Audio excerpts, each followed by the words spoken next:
Division Elite phase 2.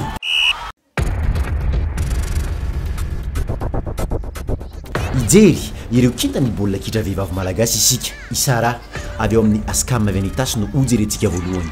Fampafatarana bebe kokoa. Nenaraka rasoana zasana Marisara raiky amby roapolo taona ny poste attaquant de kilaoko 10 kilao 50 kg neta tsangamba tsy tadidiko ny club Ascam. Matetika mampametra fantanina foana ilay hoe vehivavy manao baolina kitra ary tena ity. Anisan'izany Sara izay tena mikorina ao anatiny ity karazana ity. Zay efa ela nanao, efa ela tambola vao kely nanao fa tsy dia nirosaka tanatin'ity fedina tompon-daka ity fa resaka baolibolo tany dia hitan'ireo tany dia izany nakanjo zareo hay.